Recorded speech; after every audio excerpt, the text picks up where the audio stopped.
नमस्कार, आप देख रहे हैं ग्लोब न्यूज झारखंड। मैं नंदिता आपके साथ। आइए नजर डालते हैं आज के समाचारों पर। हरमू नदी के किनारे बसे लोगों का घर तोड़ने के विरोध में आज रांची नगर निगम कार्यालय में विभिन्न वार्ड के पार्षदों ने धरना दिया। वार्ड पार्षदों का कहना है कि अतिक्रमण अभियान चलाया जा रहा है वह सरासर गलत है। रांची नगर निगम और जिला प्रशासन के द्वारा हाईकोर्ट को गुमराह किया गया है। अधिकारियों के द्वारा हाईकोर्ट में गलत हल्फनामा दिया गया है, जिसकी वजह से गरीबों का आज घर तोड़ा जा रहा है। एक तरफ तीसरी लहर की डर और बरसात में लोगों को बेघर किया जा रहा है, जिस पर तुरंत रोक लगना चाहिए, अन्यथा बहुत जल्द हम जनता के साथ करेंगे आंदोलन। ये बताइए कि आप लोग जो आज 6 जगह पार्षद जो नगर निगम के बाहर शांतिपूर्वक धरना दे रहे हैं, क्या मांग है आप लोग? कि रांची नगर निगम और जिला प्रशासन के गलत हलफनामा के परिणाम स्वरूप माननीय हाईकोर्ट द्वारा यह तोड़ फोड़ की बात कही गई है। आपको हम स्पष्ट करना चाह रहे हैं कि रांची नगर निगम 15-16 में हरमू नदी का सुंदरीकरण के दौरान इंक्लोजमेंट को हटा चुकी है। अब वही लोग हैं जो अपने गाढ़ी कमाई से अगल बगल ज़मीन खरीद करके और बसे हैं, उनको उजाड़ने के नाम पर, कहीं नक्शा के नाम पर, कहीं गलत भूमि के नाम पर उजाड़ा जा रहा है। हम लोग ये कोरोना काल है, दूसरा बरसात का मौसम है। सरकार और जिला प्रशासन से डिमांड करते हैं कि तत्क्षण इसको रोका जाए और माननीय उच्च न्यायालय को भी सही दस्तावेज प्रस्तुत किया जाए। जो हरमू नदी का मूल बहाव क्षेत्र है उसको नहीं नाप करके उसको किनारा से 50 फीट नापा जा रहा है। इसको हम लोग बर्दाश्त करने के लिए तैयार नहीं है। हम लोग प्रभावित क्षेत्र के 6 पार्षद यहाँ धरना पर बैठे हुए हैं इस डिमांड के पश्चात कि अगर उस क्षेत्र का नापी भी होता है तो हम लोगों को साथ रख करके नापी करे। साथ ही लगातार इंक्रोचमेंट होना, कहीं न कहीं जिला प्रशासन में सीओ का यह लापरवाही है। सीओ को भी दंडित करने का काम करे, न कि सिर्फ और सिर्फ गरीब जनता इसका भुगतान हो। इसको हम लोग बर्दाश्त नहीं करेंगे। लोग प्रभावित हो रहे हैं इस अभियान से जो चल रहा है? देखिए, 6 वार्ड में जो नदी के किनारे 50 फीट के अंदर बसे हुए हैं जमीन खरीद करके, उसको नापी जा रहा है। इसमें कम से कम 6 वार्ड मिला करके सैकड़ों घर, 100 घर से ऊपर प्रभावित होगा और उसका कहीं न कहीं आशियाना उजड़ेगा। इसका हम लोग विरोध करेंगे। यदि आज के बाद जिला प्रशासन और रांची नगर निगम सबक नहीं लेगी तो हम लोग पूरे जनता को साथ लेकर के सड़क पर उतरने के लिए तैयार बैठे हुए हैं। अभी हम लोग सिर्फ ये आगाज कर रहे हैं, ये संदेश दे रहे हैं कि संभल जाओ, नहीं तो हम लोग आगे का कार्रवाई करेंगे। ठीक। देखिए, पहला तो ये कोरोना काल में आप सबको घर में रहने बोलते हैं। कोरोना काल में कहीं बाहर नहीं निकलना है। कुछ दिन पहले लॉकडाउन पूरे लगा दिए थे, कुछ दिन अभी तीसरा लहर आने जा रहा, और ऐसे में बेघर करना कहीं से उचित नहीं है। और दूसरा फिर बरसात में ऐसे भी किसी को भी बेघर नहीं करना चाहिए। और अगर किसी को अगर आप पहले बेघर करना चाहते हैं, तोड़ना चाहते हैं, सबसे पहले बसाने का नीति पर अपनाइए ना। कहीं भी होता है पहले किसी को छत दीजिए, कहीं बसा दीजिए, उसके बाद अगर है तो उसको तोड़ सकते हैं, पहले बसाने के बाद। ऐसे अन्यथा नहीं। हाईकोर्ट क्या बोलते हैं कि भाई तोड़ दीजिए, बसा दे, रोड में छोड़ दीजिए जनता को। ऐसा ये लोग हाईकोर्ट में गलत हलफनामा डाल करके इस टाइप से काम किए हैं। इसका हम लोग पुरजोर विरोध करते हैं। हाईकोर्ट को भी सही जानकारी जिला प्रशासन और नगर निगम टीम नहीं दिया, जिस कारण से ये सब हो रहा है। हम लोग यही मांग के कि तत्काल अभी ये जो अतिक्रमण तोड़ फोड़ का है सारा रोका जाए, और फिर वार्तालाप हम लोग करेंगे। निगम में तो खुद हम लोग खुद ही कर लेंगे, और चूँकि बसाने का नीति पर अमल करें, उसके बाद ही कोई कदम उठाएं। ठीक। आगे की क्या रणनीति है अगर नहीं मानती है तो? अगर आगे चलेगा तो हम लोग आगे और लड़ाई लड़ेंगे। अभी तो सिर्फ हम लोग पार्षद हैं, पूरा जनता को हम लोग रोक दिए थे आज के लिए। जनता नहीं आना, जनता आने में तैयार थे। जो पूरा जनता जो इससे त्राहिमाम है, जिसका जो क्षेत्र में सारे लोग आने में तैयार थे, आज हम लोग रोके हैं। हम लोग सड़क पे उतरे को जनता लेकर के, और हाईकोर्ट से आग्रह है कि संज्ञान लें कि जिस जनता को आप तोड़ दिए, घर तोड़ दिए, जो घर में जो बेघर हो गए, वो कहाँ है, कहाँ जाएंगे, कहाँ बसे, कहाँ खाएंगे, कहाँ रहेंगे, ये संज्ञान हाईकोर्ट को लेना चाहिए।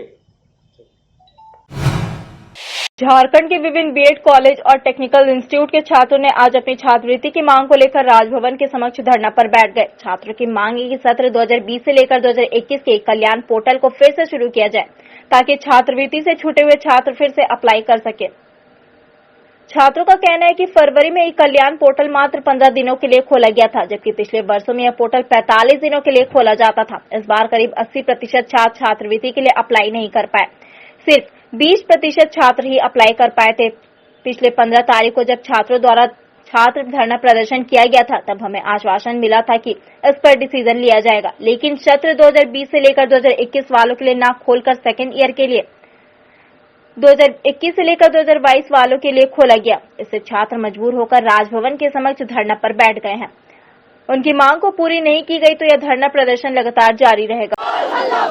पहले अपना नाम बताओ। मेरा नाम श्वेता कुमारी हुआ, मैं कोडरमा डिस्ट्रिक्ट से हूँ। साइन अब्दुल रज़ाक अंसारी बीएड कॉलेज की स्टूडेंट हूँ। क्या मांग है? सॉरी, क्या मांग है? देखिए, मांग हम लोग को बहुत सीधी सी कि हम लोग छात्रवृत्ति को लेकर मांग कर रहे हैं। पिछले बार भी हम लोग 15 जुलाई को आए थे अपनी ही मांग लेके कि छात्रवृत्ति का पोर्टल ओपन कीजिए, क्योंकि सरकार ने जो एडमिशन का प्रोसेस चलाया बीएड का, वो बहुत लंबा प्रक्रिया से चलाया, ठीक है।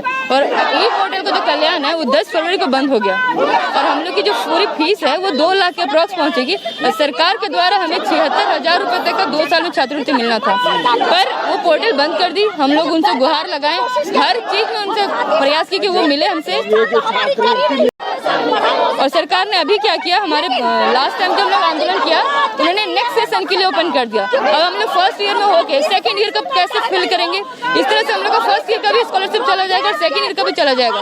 इसके लिए सरकार को जल्द से जल्द कुछ निर्णय लेना चाहिए, उन्हें हमारी समस्या को समझना चाहिए।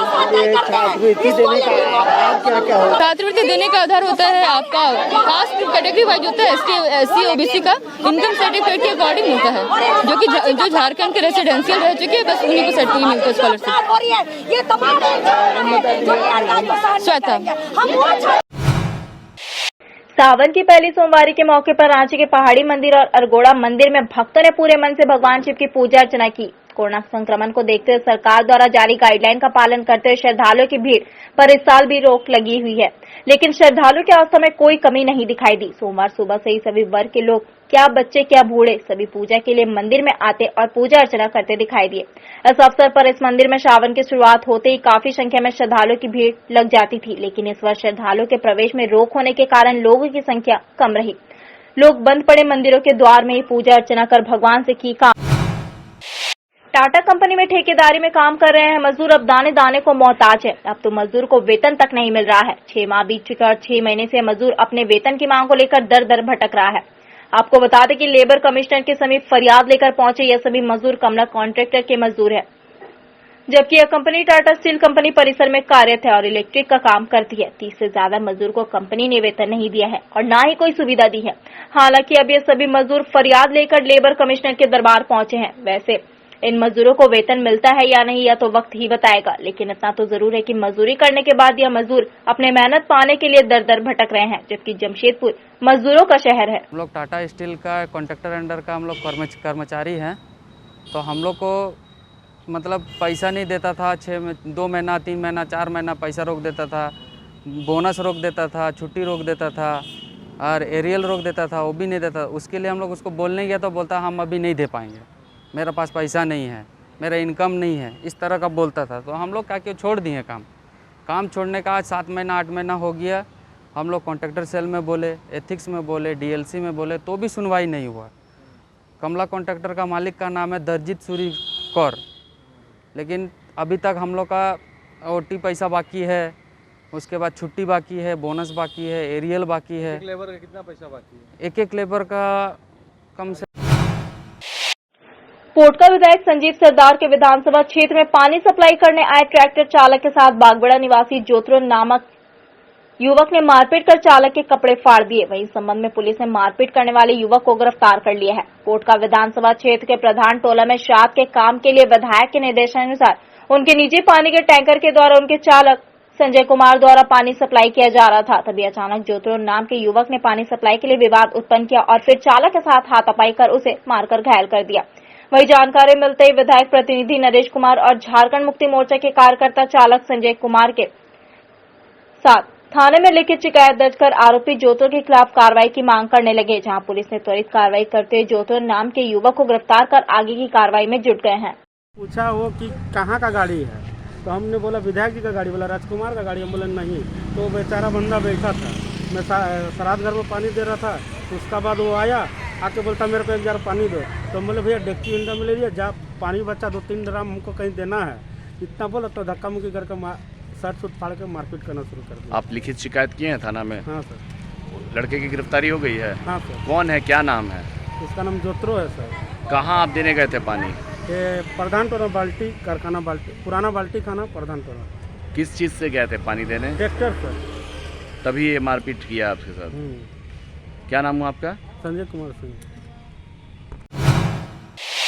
जमशेदपुर के जुगसई नगर परिषद चुनाव को लेकर सरगर्मी तेज हो गई है, जहां वार्ड के परिसीमन में स्थानीय लोगों ने आपत्ति दर्ज कर जुगसई नगर परिषद के पदाधिकारियों द्वारा वार्ड 19 और वार्ड 20 का निरीक्षण कर क्षेत्र वासियों की समस्या सुनी। जैसे ही नगर परिषद चुनाव की सुगबुगाहट तेज हुई है, एक तरफ लोगों में उत्साह है तो दूसरी तरफ वार्ड के परिसीमन को लेकर कई समस्याएं भी है। इधर जुगसई नगर परिषद क्षेत्र के वार्ड 19 और वार्ड 20 में क्षेत्र के परिसीमन को लेकर स्थानीय लोगों ने सवाल खड़ा किया, जहां जिला प्रशासन के निर्देश पर एक टीम का गठन किया गया और पूरे क्षेत्र का निरीक्षण कर लोगों की समस्याएं सुनी। इस दौरान गहमा-गहमी माहौल के बीच जुगसई नगर परिषद और अंचल कार्यालय के कर्मचारी व पदाधिकारी ने पूरे क्षेत्र का निरीक्षण किया। जानकारी देते हुए जुगसई कर्मचारी बलवंत सिंह ने बताया कि आपसी विवाद को परिसीमन की गलती बताई गई है। उन्होंने कहा कि जिस हिसाब से वार्ड का बंटवारा किया गया है, उस हिसाब से सारी चीजें पहले की तरह यथावत रहेगी। 19 नंबर और 20 नंबर वार्ड तो सीमा को लेकर के कुछ विवाद था, जिसे ग्रामीणों के बीच में निपटा दिया गया। पहले का जो भी किया गया था वो सही है। तो अब जो पहले जो वार्ड बांटा गया था 19 और 20, उसी हिसाब से है कि कुछ फेरबदल के? उसी हिसाब से। लोगों का कहना था कि लोग जो कह रहे थे आपस में लड़ाई झगड़ा कर रहे थे 19 और 20 विवाद को लेकर के गलत किया गया है, आपसी मतभेद था। नगर परिषद द्वारा गलत परिसीमन किया गया है, इस तरह का आरोप प्रत्यारोप का दौर जारी था। आपत्ति, आपसी मतभेद था। सारा चीज क्लियर हो गया। जमशेदपुर के सुनारी गुरुद्वारा प्रबंधक कमेटी के बागडोर एक बार फिर से पिछले अध्यक्ष रहे तारा सिंह एवं उनकी टीम को सौंप दी गई। संगत के समर्थन से दोबारा कमेटी का चयन हुआ है। दोबारा अध्यक्ष चुने जाने के बाद तारा सिंह सोमवार को मीडिया से मुखातिब हुए। उन्होंने कहा कि विगत दिनों नियमों के मुताबिक संगत ने ही उन्हें और उनकी टीम को दोबारा सुनारी गुरुद्वारा प्रबंधक कमेटी को चलाने की जिम्मेवारी सौंपी। सीजीपीसी के तरफ से इनका प्रमाण पत्र भी कुछ दिनों में मिल जाएगा। उन्होंने कहा कि वर्ष 2018 से लेकर अब तक कई कार्य उनकी टीम ने पूरे किए। वहीं आगामी कार्यकाल जो वर्ष 2024 तक का है, उसमें भी वो बेहतर से बेहतर कार्य करेंगे। वहीं विपक्ष के लोगों ने द्वारा उन पर लगाए गए आरोपों को उन्होंने सिरे से नकारते हुए कहा कि वो सारे आरोप बेबुनियाद है, जिसका पूरा प्रमाण वे दे सकते हैं। हमारे गुरुद्वारा साहब के दरबार साहब में मेरी पीढ़ी का दिवस जो है, 6वें गुरु हरगोबिंद सिंह साहब का मेरी पीढ़ी का दिवस जो है वो हम लोग मना रहे थे। उसमें जो है कुछ लोगों ने पूछा कि भाई आपका कार्यकाल समाप्त होने जा रहा है, अगला कार्यकाल आप कैसे करेंगे।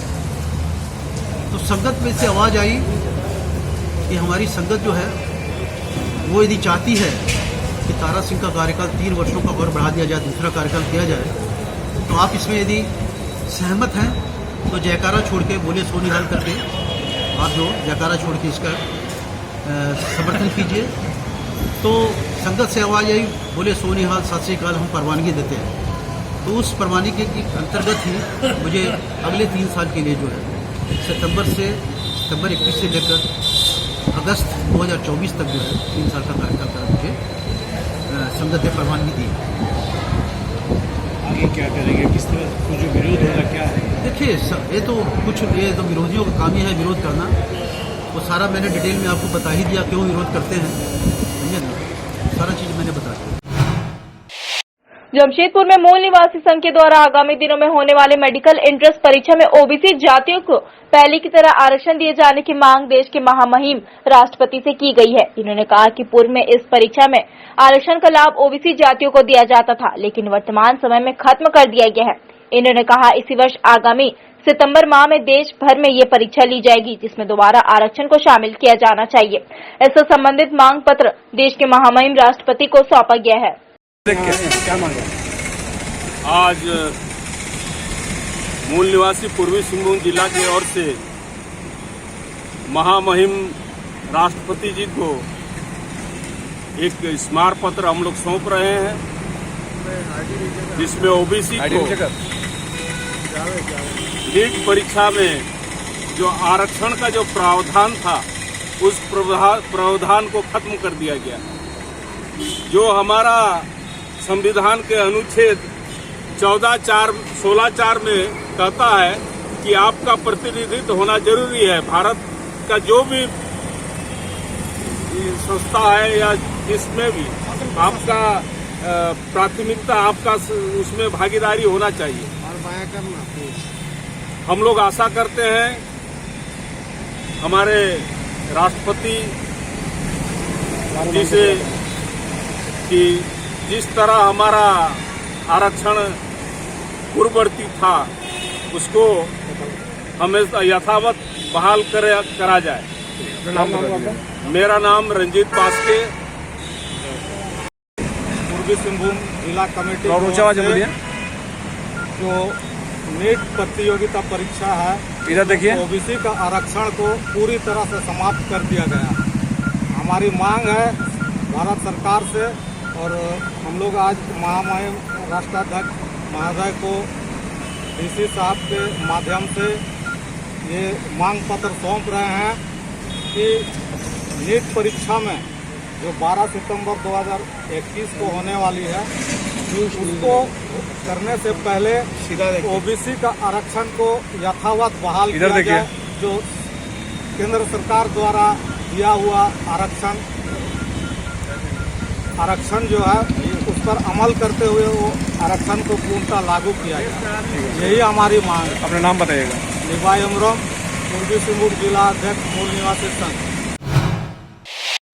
विश्व प्रकृति संरक्षण दिवस आगामी 28 जुलाई को मनाया जाएगा। इससे पूर्व आनंद मार्ग यूनिवर्सल रिलीफ टीम ग्लोबल के द्वारा इसे 26 जुलाई से 28 जुलाई तक अभियान के रूप में मनाने का फैसला लिया गया, जिसके तहत पहले दिन 200 निःशुल्क पौधों का वितरण इनके द्वारा किया गया। एक पेड़ कई जिंदगी के तहत इनके द्वारा इस अभियान को चलाया जा रहा है। पहले दिन इनके द्वारा 50 लोगों के बीच 200 पौधों का वितरण किया गया। प्रकृति संरक्षण के उद्देश्य से लगातार इनके द्वारा कई वर्षों से इस अभियान को चलाया जा रहा है। वर्तमान समय में कोरोना जैसी महामारी से आम जनमानस को ऑक्सीजन का महत्व और उसकी कमी होने का संकेत दे दिया है, और अब लोग खुद से पर्यावरण संरक्षण की दिशा में कार्य कर रहे हैं। आनंद मार्ग यूनिवर्सल रिलीफ टीम ग्लोबल इसी दिशा में निःशुल्क पौधों का वितरण कर ज्यादा से ज्यादा लोगों को इस अभियान से जोड़ने का कार्य कर रही है। आनंद मार्ग यूनिवर्सल रिलीफ टीम ग्लोबल एवं पीकैट की ओर से 3 दिवसीय निःशुल्क पौधा वितरण कार्यक्रम का आयोजन किया गया है सोनारी एवं गडरा आनंद मार्ग जागृति में। 28 जुलाई को प्राकृतिक संरक्षण दिवस है, उसी के अवसर पर इस कार्यक्रम का आयोजन किया गया है। प्रकृति को संरक्षित करने के लिए पौधा लगाना बहुत ज़रूरी है, इसलिए लोगों के बीच में समझा बुझाकर और निःशुल्क पौधा का वितरण किया जा रहा है। ज़्यादा से ज़्यादा आज लगभग 200 पौधों का वितरण सोनारी और गदड़ा मिलाकर किया गया। लगभग 50 से भी ज़्यादा लोग इस कार्यक्रम में भाग लिया। आनंद मार्ग, सुनील आनंद। कोरोना महामारी पर अंकुश लगाने के लिए जिला प्रशासन की ओर से लगातार अभियान चलाया जा रहा है। इसके तहत सोमवार को साक्षी बाजार में अभियान चलाया गया, जिसमें बिना मास्क के बाजार में घूम रहे लोगों और दुकानदारों की धरपकड़ की गई, जिन्हें 2 बस के माध्यम से लगभग 50 लोगों को साक्षी स्थित कैंप ले जाया गया, जहां पकड़े गए लोगों का कोरोना जांच करने के बाद छोड़ दिया गया। आपको बता दें कि वैसे तो शहर में कोरोना संक्रमितों की संख्या में काफी कमी आई है, बावजूद जिला प्रशासन तीसरे लहर को लेकर काफी सचेत है, जिसको लेकर जिला प्रशासन की ओर से मास्क अभियान चलाकर लोगों को धरपकड़ कर रही है। वहीं लोगों को सचेत भी कर रही है कि बिना मास्क के भीड़भाड़ वाले इलाकों में न जाए, जितना हो सके घर से कम निकले, क्योंकि तीसरा लहर अब तक के अन्य लहरों से ज्यादा खतरनाक है। इसलिए अपनी और अपने परिवार की सुरक्षा के लिए कोरोना गाइडलाइन का पालन करें। रामगढ़ और कोडरमा जिले के प्रखंड कमेटी के सभी नवनियुक्त पदाधिकारियों को आजसू पार्टी के केंद्रीय अध्यक्ष सुजीत कुमार महतो के द्वारा हरमू रांची स्थित केंद्रीय कार्यालय से वर्चुअल माध्यम से पद एवं गोपनीयता की शपथ दिलाई गई और सभी पदाधिकारियों से सीधा संवाद किया गया। पदाधिकारियों के साथ चर्चा की गई कि कोरोना काल में तत्कालीन सरकार के द्वारा क्या कार्य हुआ है उसका जायजा लेनी है, और पार्टी का जो भावी कार्यक्रम 8 अगस्त से निर्मल महतो के शहादत दिवस के अवसर पर पार्टी ने सामाजिक न्याय के आंदोलन की शुरुआत करने की घोषणा किया। खासकर पिछड़ी जाति को 27% आरक्षण देने की बात वर्तमान सरकार ने कही थी, वह अधूरी है, और सरकार ने यह भी घोषणा किया था 2021 नियुक्ति का वर्ष होगा। सरकार गठन से लेकर आज तक 2 सालों में 10 लाख लोगों का हो जाना चाहिए था, लेकिन अभी तक एक भी नहीं हुई है। आज बेरोजगार रोड पर है। अभी भी सरकार स्थानीय नीति स्पष्ट नहीं की है, इसकी स्पष्टता सरकार को देना होगा। आज प्रखंड स्तरीय जो नए पदाधिकारी हैं, उन पदाधिकारियों के बीच संवाद और उनका शपथ ग्रहण समारोह तीसरे दिन का कार्यक्रम आज रामगढ़ और कोडरमा जिला का शपथ हो रहा है। मुख्य रूप से ये पहली बार ऐसा है कि केंद्रीय अध्यक्ष प्रखंड अध्यक्ष, सचिव और वहाँ के पदाधिकारियों से सीधा संवाद कर रहे हैं।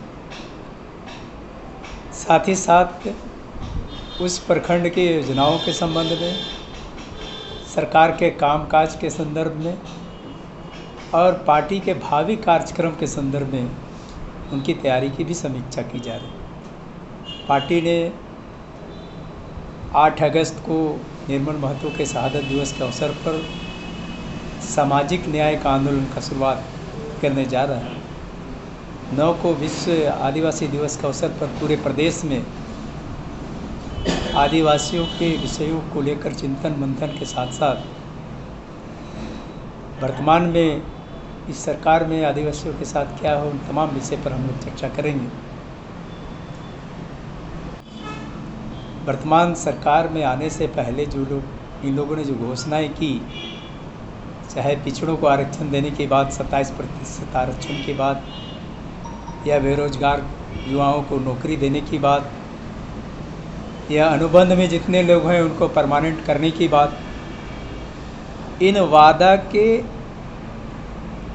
वादा खिलाफी के हैं या उनके वादा को पूरा नहीं करने पर जनता में जो आक्रोश है हम उनको गोलबंद करेंगे और इसके लिए जन आंदोलन का तैयारी कर रहे हैं। अभी हम पूरे प्रदेश में अभी 260 प्रखंडों में प्रखंड कमेटी का गठन किए। अब आगे हम पंचायत स्तर पर संगठन का गठन करने जा रहे हैं। धनबाद में वरिष्ठ पत्रकार धनबाद प्रेस क्लब के पूर्व अध्यक्ष संजीव झा की पुत्री संभवी झा आर्ट्स में धनबाद स्टेट टॉपर हुई है। संभवी धनबाद कार्मल स्कूल की छात्रा है, जिसने 99% मार्क्स लाकर जिला टॉप किया और पूरे जिले का नाम रोशन किया। उस मौके पर जिले के कई लोग ने बधाई और शुभकामनाएं भी दी। वहीं धनबाद लालमुनि वृद्धा सेवा आश्रम के अध्यक्ष और सचिव संभावी के घर पहुंचकर उसे बधाई और शुभकामनाएं दी, साथ ही हौसला अफजाई करते हुए आगे बढ़ने की बातें कही। इस दौरान कहा कि संभावी ने अपने परिवार के साथ साथ पूरे जिले का नाम रोशन की। वहीं पिता संजीव झा ने कहा, पुत्री शुरू से ही पढ़ने में तेज रही है।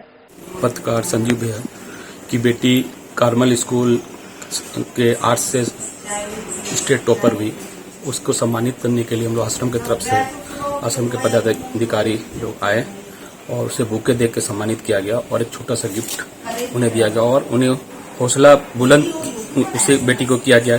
तो इससे आगे बढ़ के और धनबाद की रोशन करो।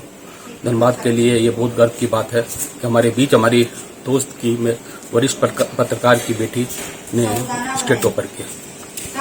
क्या कुछ आज किया आप? आज हमारे वरिष्ठ पत्रकार संजीव झा की बच्ची ने जिला टॉप किया है।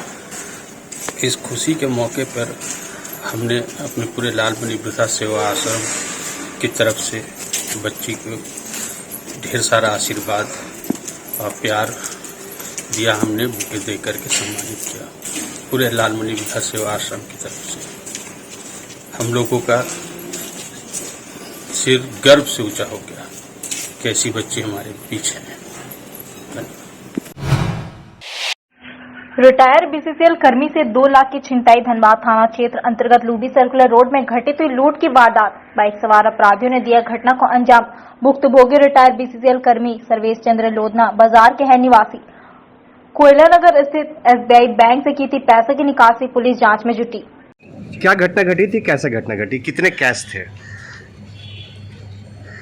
मैं ऑटो से जा रहा था, बैग में 2 लाख रुपए यहाँ से निकाला था और लक्ष्मी नारायण कॉलेज के पास मेन रोड पे मैं ऑटो में बैठा था। लक्ष्मी नारायण कॉलेज से 10 कदम आगे पे बाइक वाले 2 आदमी मेरा बैग छीन के भाग गए। कहाँ के रहने वाले हैं आप? हम लोधना बाजार में रहते हैं, गनवाडी के रिटायर मजदूर हैं। तो ये पैसे जो है कहाँ लेके जा रहे थे आप? हम अपने घर लेके जा रहे थे जी। तो आपको किसी तरह से शक नहीं हुआ जब आप यहाँ से लेके जा रहे थे? तो क्या कोई वॉच कर रहा था, आपने देखा? उस किस्म के तो जानकारी अगर रहे तो आदमी और अलर्ट हो जाएगा सर। हमेशा जब आता हूँ तब ऐसे ही 4-5 महीने में अपना खर्चा लेके जाता हूँ। कौन बाइक में थे उन लोग? अब अपाचे हो या पर्सल हो, इसी किस्म की कुछ। कितने लोग थे? कितने? दो। एक ड्राइव कर रहा था, एक बैक साइड में था। हेलमेट लगाया हुआ था कि ऐसी था? और आगे वाला जो ड्राइव कर रहा था वो हेलमेट लगाया हुआ था। लमसम क्या उम्र होगा उन लोग का? एक ही आदमी को तो नज़र पड़ा है सर, वो 35 से 40 के बीच में हो। क्या नाम है आपका? सर्वेश चंद्र बहल। कहाँ रहते हैं? लोधना बाजार। क्या करते हैं? हम रिटायर्ड पर्सन हैं। क्या चीज़? BCCL से। क्या पोस्ट से आप रिटायर? हम शावल ऑपरेटर की पोस्ट पे घानुडी में थे। Thank you. कोल इंडिया की अनुषंगी इकाई भारत कोकिंग कोल लिमिटेड के धनबाद स्थित मुख्यालय कोयला भवन के समक्ष सोमवार को बेरोजगार माइनिंग सरदार, ओवरमैन और सर्वेयरों ने महाधरना प्रदर्शन का आयोजन किया, जिसमें DGMS से पास आउट बेरोजगार माइनिंग सरदार, ओवरमैन और सर्वेयरों ने कोल इंडिया की अनुषंगी इकाइयों से मांग किया है कि 15 दिनों के भीतर रिक्त पदों के लिए वैकेंसी निकालकर उन्हें रोजगार उपलब्ध कराया जाए, अन्यथा वह लोग DGMS मुख्यालय पर प्रदर्शन कर सामूहिक रूप से अपना सर्टिफिकेट वापस करेंगे। बेरोजगारों ने बताया कि कोल इंडिया की अनुषंगी इकाइयों में 3000 से ज्यादा माइनिंग सरदार, ओवरमैन और सर्वेयर का पद रिक्त है, परंतु नियम कानून को दरकिनार कर कोल इंडिया की इकाइयां खदानों का अवैध तरीके से संचालन किया जा रहा है, जिससे दुर्घटनाओं की आशंकाओं को बल मिल रहा है। ऐसे में DGMS से स्वीकृत माइनिंग सरदार, ओवरमैन और सर्वेयर बेरोजगारी का दंश झेल रहे हैं। धरना प्रदर्शन कार्यक्रम में बेरोजगार पास आउट माइनिंग सरदार, ओवरमैन युवकों ने हाथों में तख्तियां लेकर BCCL मुख्यालय कोयला भवन के प्रदेश द्वार पर वैश्विक महामारी कोरोना के एहतियातों और गाइडलाइंस का पालन करते हुए महाधरना प्रदर्शन आयोजित किया गया। धनबाद शहर के रणधीर वर्मा चौक पर सोमवार को जिला अभिभावक संघ के बैनर तले हस्ताक्षर अभियान चलाया गया, जिसमें झारखंड शिक्षा न्यायाधिकरण अधिनियम 2017 को लागू करने की मांग की गई। मौके पर संघ ने बताया कि झारखंड शिक्षा न्यायाधिकरण अधिनियम 2017 को वर्ष 2019 से लागू करना था, परंतु झारखंड सरकार और अधिकारियों की शिक्षा के प्रति उदासीनता व लापरवाही अधिनियम को लागू नहीं कर रही है, जिससे निजी स्कूल संचालकों का मनोबल काफी बढ़ा हुआ है तथा अभिभावकों व छात्रों का लगातार शोषण कर रही है। इसके खिलाफ जिला अभिभावक संघ चरणबद्ध आंदोलन कर रही है। इसके तहत तीसरे चरण में हस्ताक्षर अभियान का आयोजन किया जा रहा है, जिससे लोगों में जागरूकता और सरकार की विफलताओं से अवगत कराया जा सके, साथ ही सरकार और उनके नामुइंदों की आंख खुले तथा अधिनियम को लागू कराया जा सके। जिला अभिभावक संघ की प्राथमिकता है मासिक शुल्क लेने को लेकर विगत वर्ष के आदेश का अनुपालन सत्र 2021 से लेकर 2022 में भी सुनिश्चित हो। शुल्क के अभाव में छात्रों को ऑनलाइन क्लास से वंचित न करे। संबद्धता प्राप्त निजी विद्यालय की मनमर्जी पर नकेल कसे। विद्यालय स्तरीय पारदर्शी शिक्षण शुल्क समिति का गठन सुनिश्चित हो। झारखंड शिक्षा न्यायाधिकरण अधिनियम 2017 पूर्णतः पारदर्शी तरीके से लागू हो। शिक्षण के अनुपात में ही शिक्षण शुल्क का निर्धारण पेरेंट्स टीचर एसोसिएशन का गठन हो। निजी विद्यालयों के पिछले 5 साल का ऑडिट रिपोर्ट की समीक्षा राज्य सरकार करे। जो स्कूल सरप्लस में है वहां विभिन्न मदों के लिए जाने वाले शुल्क पर रोक लगे और जिन स्कूलों की आर्थिक हालत खराब है उन्हें राहत पैकेज मिले। स्कूलों में चलने वाली बसों के टैक्स इंश्योरेंस माफ करने को लेकर कैबिनेट की बैठक में राज्य सरकार प्रस्ताव पारित करे। स्कूलों में पढ़ाने वाले शिक्षक, शिक्षकेतर कर्मचारियों का वेतन पूर्व की तरह सुनिश्चित। क्या कुछ किया जा रहा है? ये हम लोगों का आज तीसरा चरण है। हस्ताक्षर अभियान की शुरू किए हैं और पिछले 2 चरण करने के बावजूद अभी देख रहे हैं कि सरकार की ओर से इस पर कोई एक्शन नहीं लिया गया है और जो अब तक हो जाना चाहिए था, क्योंकि शिक्षा उनके प्रायोरिटी लिस्ट में है ही नहीं। यही दर्शाता है ये उनका एक्टिविटी। तो हम चाहते हैं कि जो झारखंड सरकार ने झारखंड शिक्षा न्यायाधिकरण संशोधन अधिनियम का जो पास किया 2017 में, ये 2019 से इफेक्टिव है। आखिर स्कूल लोग इसको क्यों नहीं मान रहे हैं? धनबाद पब्लिक स्कूल या DAV कोयला नगर या DAV के सारे स्कूल, ये लोग जो अभिभावकों को प्रताड़ित कर रहे हैं, आखिर इन पर कब लगाम लगेगी? उनको भी मालूम है कि सरकार स्लो है, यहाँ हमारे अधिकारीगण स्लो है, उनको तो आधे से ज़्यादा चीज़ समझ में नहीं आ रही है कि कैसे हम कानून को पास करवाया जाए। तो इसका वो एडवांटेज ले रहे हैं और हम लोग उसके अगेंस्ट में हैं और चाह रहे हैं कि अभिभावकों को कुछ रिलीफ मिले और जल्द मिले। ये नहीं कि अब वो दिसंबर में जागेंगे और तब वो सोचेंगे इस विषय में। इसी के लिए हम लोग का फिर से एक अवेयरनेस प्रोग्राम है अभिभावकों का और कैंपेन हमारा जारी है। जेएमएम के प्रवक्ता सुप्रियो भट्टाचार्य ने आज बाबूलाल मरांडी के प्रेस कॉन्फ्रेंस का जवाब देते हुए कहा कि तीनों आरोपियों को बाबूलाल मरांडी भली भांति पहचानते थे, यहाँ तक कि उनकी आर्थिक स्थिति कितनी है वह भी जानते थे, यानी कि रिश्ता जो है काफी पुराना था। कहीं न कहीं बाबूलाल और तीनों आरोपियों का कनेक्शन लगता है। साथ ही जेएमएम ने कहा झारखंड के प्रथम मुख्यमंत्री रह चुके बाबूलाल मरांडी पुलिस को धमकी दे रहे हैं, अपना अनुसंधान को बंद करें नहीं तो रिटायरमेंट के बाद मुकदमा चलाएंगे। अगर इसी तरह इतने पुराने राजनीतिक इस तरह की धमकी दे तो आम आदमी कहाँ जाएंगे। साथ ही पीसी में यह भी कहा कि बीजेपी के एक वरिष्ठ विधायक के द्वारा यह कहा गया कि अगर खरीद फरोख्त करना हो तो किसी को मालूम नहीं चलता। जेएमएम ने इस प्रेस कॉन्फ्रेंस में पूरी तरह बीजेपी पर गंभीर आरोप लगाए हैं। उन्होंने कहा यह कहानी काफी दिनों से चल रही थी, लेकिन झारखंड के विधायक पूरी तरह से मजबूती से डटे हैं। उन्होंने बताया बातें जो उठ रही है वह कांग्रेस विधायक की, जेएमएम विधायक की अभी तक इस तरह की बातें नहीं आई है। उन्होंने बाबूलाल मरांडी पर आरोप लगाया कि पुलिस को अपनी जांच करनी चाहिए, तभी सच्चाई का पता चल पाएगा। बिना अनुसंधान के बीजेपी के केंद्र के नेता द्वारा बाबूलाल मरांडी को जो सिखाया जा रहा है वह बोल रहे हैं, क्योंकि बाबूलाल मरांडी काफी सीधा नेता है। क्योंकि उन्हें मालूम था कि भारतीय जनता पार्टी का महाराष्ट्र के साथ में जो रिश्ता है और वहां जो संपन्नता है भारतीय जनता पार्टी का, वही लोग इस तरह से खेला बेला कर सकते हैं। और जो सूचना ये भी आई कि सारे लोगों का संबंध मुंबई के लोगों के साथ था, उसमें भाजपा के भी कोई पूर्व मंत्री हैं, कोई पूर्व विधायक है, नेतागण हैं, व्यवसायी हैं, ये सारी बातें आ गई। खैर बाबूलाल जी का निकटता उन लोगों के साथ में ये कोई छुपा हुआ चीज नहीं है जिसका उन्होंने कल स्वीकार किया। लेकिन सबसे आपत्ति हम लोगों को जिस बात पर कि कल इस राज्य का प्रथम मुख्यमंत्री पुलिस को अपने गन शॉट पर लेता है और सीधा धमकी देते हैं कि आप अपने अनुसंधान को बंद कीजिए, अपने विवेचना को बंद कीजिए, नहीं तो आप पर रिटायरमेंट के बाद भी हम मुकदमा चलाएंगे। ये एक ऐसा अजीब इत्तेफाक है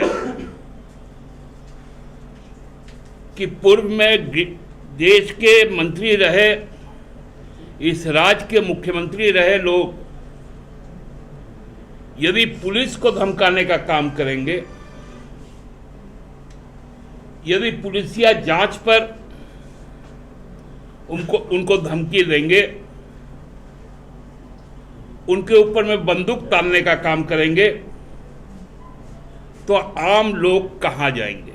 उनके पास भी अखबारें जाती है, इलेक्ट्रॉनिक मीडिया को वो भी देखते हैं। मेरा उनसे विनम्र आग्रह कि उस पर उनको स्वतः संज्ञान लेना चाहिए। और जो व्यक्ति यह दावा करता है कि मैं भारतीय जनता पार्टी का विधायक दल का नेता हूं, भले वो व्यक्ति 2019 में झूठ बोलकर चुनाव जीतकर आया भाजपा के खिलाफ, लेकिन आज यदि दावा करता है तो माननीय राज्यपाल के पास में यह अधिकार है कि माननीय राज्यपाल उनकी सदस्यता से उनको बर्खास्त करें। ये संभव नहीं है कि संघीय ढांचा में रहकर जो विधायी शक्ति जिनके पास निहित है वो कार्यपालिका और न्यायपालिका को अलोकतांत्रिक और असंवैधानिक तरीके से उंगली दिखाए नाटक है उनका। उनका एक सांसद है,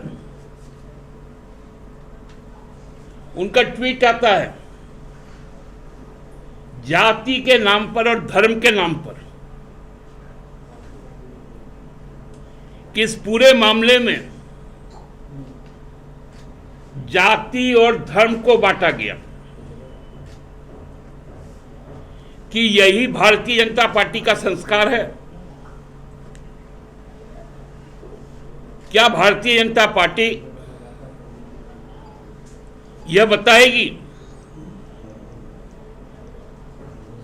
कि उनके जो सांसद हैं जिस प्रकार की बोली वो बोलते हैं, जिस प्रकार से वो भी पुलिस को धमकाते हैं, क्या यही भारतीय जनता पार्टी का संरक्षण है उनके पास साथ में? क्योंकि गृह मंत्रालय तो आज देश का भारतीय जनता पार्टी के पास है, हम लोग सबको ही जानते हैं। वो सबकी कमाई जानते हैं, इसलिए उन्होंने कहा कि बिना शर्त तीनों को रिहा कर दिया जाए। बाबूलाल जी को कहां से मालूम चल गया उनका पारिवारिक पृष्ठभूमि, बाबूलाल जी से उनकी जो नज़दीकियां हैं उनको उन्होंने स्वीकार की है। लेकिन जो मीडिया में जो खबरें आ रही हैं कि ये बात सत्य नहीं है, लोगों का कई राजनीतिक व्यक्तित्वों के साथ में अंतरंग संबंध है, सोशल प्लेटफॉर्म पर उनकी तस्वीरें हैं, उनका जो ड्रेस कोड है वो कहीं से भी नहीं लगता कि बाबूलाल जी के, चूंकि बहुत नज़दीकी लोग हैं तो उतना माली हालत उनकी भी खासा नहीं है, क्योंकि बाबूलाल जी भी अच्छा कपड़ा लगता पहनते हैं और अपने जानने वालों को भी कपड़ा लगता लेते हैं। कुछ नए कौतूहल जो बाबूलाल जी के मन में है। बाबूलाल जी ने कल बहुत स्पष्ट रूप से कहा कि जो 3 लोग पकड़े गए उसमें एक दिहाड़ी मजदूर है जिसकी कमाई 300 रुपये प्रतिदिन है, दूसरा एक फल विक्रेता है जिसकी कमाई महीने में मार काट कर 10,000 रुपये,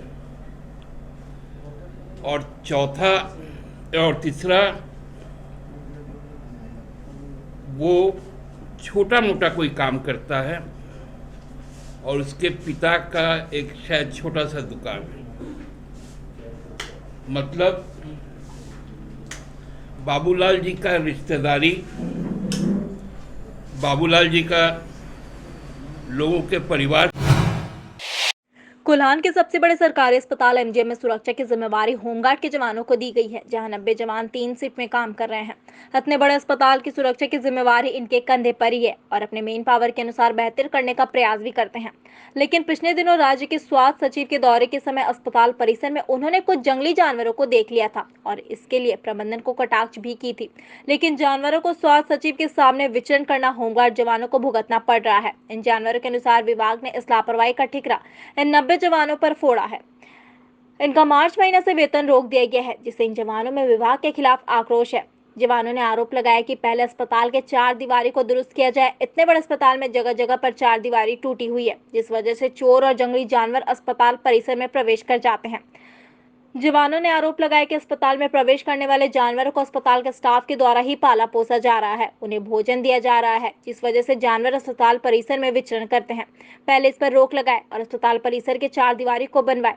होमगार्ड के जवान अस्पताल की सुरक्षा के लिए रखा गया है। कि किसी भी मरीज या उसके परिजनों को दिक्कत ना हो। बावजूद टूटे हुए दीवार से चोर अस्पताल परिसर में प्रवेश कर सामानों की चोरी कर लेते हैं, उसे भी इन्हें देखना पड़ता है। विभाग की इस लापरवाही का ठिकरा सुरक्षा कर्मियों पर फोड़ना यह न्याय संगत नहीं है। 5 महीने से वेतन नहीं मिलने के कारण अब उनके बीच भूखमरी की स्थिति उत्पन्न हो गई है। अब राशन दुकान वाले भी उन्हें राशन देने से कतरा रहे हैं। स्कूल का फीस नहीं देने से स्कूल द्वारा बच्चों का नाम काट देने की धमकी दे रहे हैं। अगर जल्दी इन्हें वेतन भुगतान नहीं किया जाता है तो वह आने वाले समय पर उग्र आंदोलन करने के लिए विवश हो जाएंगे।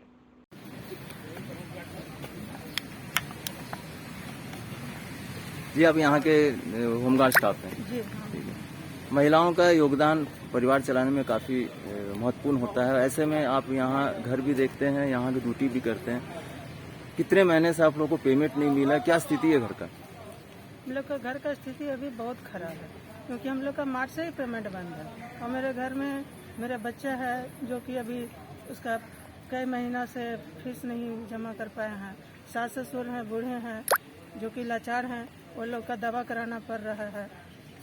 बहुत तरह की कठिनाई है और बहुत तरह का हम लोग को परेशानी झेलना पड़ रहा है। और ड्यूटी भी किए हैं, ड्यूटी में भी किसी तरह का हम लोग के ऊपर, मेरा नाम बीना देवी है, पूछ सकते हैं किसी से भी, या पता कर लीजिए कि हाँ इनके नाम से कोई मैंने शिकायत है यहाँ, फिर भी मैंने ये लोग नहीं कुछ ध्यान दे रहे हैं। हम लोग को बहुत दिक्कत हो रहा है। पेमेंट के लिए क्या बोलता है, क्यों नहीं देना चाह रहे? अब पेमेंट क्यों नहीं दे रहा है तो उनको सोचना चाहिए, हम लोग को बोलना नहीं पड़ता। अभी के समय में खुद जान रहे हैं कि क्या स्थिति है अभी पूरे देश में, तो इसमें उनको क्या बोले, मैंने वो तो खुद समझ सकते थे, लेकिन फिर भी वो ना समझ बन करके बैठे हुए हैं और कुछ भी नहीं सोच रहे हैं। हम लोग का स्थिति बहुत खराब है और हम लोग कुछ भी अभी कर सकते हैं। और क्या कर सकते हैं ये तो बोलिए तो करके दिखा देते हैं, और कुछ नहीं। जी बताइए। ये ऐसा है कि हम लोग होमगार्ड के जवान हैं, एमजीएम अस्पताल में हम लोग प्रतिनियुक्त हैं। हमारा टोटल 90 जवान यहाँ ड्यूटी करता है और पूरी ईमानदारी पूर्वक करता है। उनको जहाँ ड्यूटी दिया जाए, जिस रूप में दिया जाए, अपने ड्यूटी का निर्वाह करते हैं, चाहे वो परिस्थिति कैसी भी रहे। आज मार्च से हमारा वेतन बंद है, फिर भी हमारा जवान जो है ईमानदारी पूर्वक ड्यूटी कर रहा है। हम सिर्फ इतना पूछना चाहते हैं स्वास्थ्य मंत्री महोदय से कि जब भी जो है वेतन रुकता है वो हमारा ही क्यों रुकता है? बड़े बड़े जो है यहाँ डॉक्टर हैं, बहुत से लोग परमानेंट के अधिकारी यहाँ ड्यूटी करते हैं, उनका वेतन तो नहीं रुकता है। हमारे वेतन पे जब देखा जाए, एक बार की नहीं है, हर साल की स्थिति यही होती है कि हमारा 5 महीना 6 महीना का वेतन रोक दिया जाता है। लेकिन सबसे बड़ी विडंबना यह है कि अधीक्षक महोदय को हमने लेटर दिया, डीसी महोदय को हमने लेटर दिया, यहाँ तक के स्वास्थ्य मंत्री महोदय को भी हमने उनके प्रतिनिधि के माध्यम से लेटर सौंपा, लेकिन अभी तक हमारे वेतन को लेकर किसी तरह का कोई समझौता नहीं हुआ। एक बहाना मिल जाता है कि स्वास्थ्य सचिव महोदय आते हैं, सुअर घुस गया। तो मैं बस इतना ही पूछना चाहता हूं कि चारों तरफ की बाउंड्रियां तोड़ दीजिए और उसके बाद कहिए मेन गेट में खड़ा होकर आप सुरक्षा दीजिए एमजीएम अस्पताल को। ठीक है, ऐसा नहीं होता है। आप पहले अस्पताल की जो खामियां हैं उसको दूर करें, उसके बाद जो है हम अपना सुरक्षा देंगे। हर चीज को हमारे ऊपर लाद देना जो है वो अच्छा नहीं है ना। अगर सुअर घुसा तो कौन पाल रहा है? आपका स्टाफ पाल रहा है। कुत्ता अगर घुस रहा है तो उसको कौन खाना खिला रहा है? आपका स्टाफ खिला रहा है। फिर गलती हमारी कहाँ है? मेरे मैनुअल में कहाँ लिखा है कि हम सुअर भगाएंगे और कुत्ता भगाएंगे?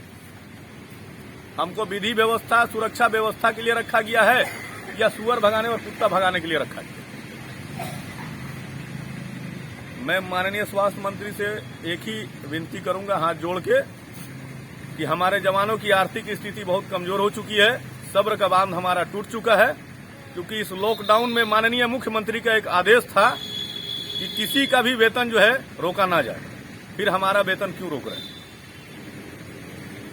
बस स्वास्थ्य मंत्री से अनुरोध है कि हमारा वेतन को जो है जल्द से जल्द भुगतान करने की कृपा करें। क्या नाम है पूरा? राजू कुमार ओझा। क्या हुए? हम पूर्व कार्यकारी अध्यक्ष है।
साड़ी। हमारे यहाँ साड़ी, कुर्ती, लहंगा चुनरी, लहंगा साड़ी, ब्लाउज और भी वैरायटी उपलब्ध है। हमारे पास अच्छे क्वालिटी के ड्रेस मटेरियल्स उचित मूल्य पर उपलब्ध है। शादी हो या कोई भी पार्टी, अच्छे ड्रेसेस लेने के लिए जल्द आए विशाल साड़ीज। हमारा पता Tapadia building, station road, Jugsalai, Jamshedpur. हमारा phone number 6200115131 9570365100। Quality is our identity.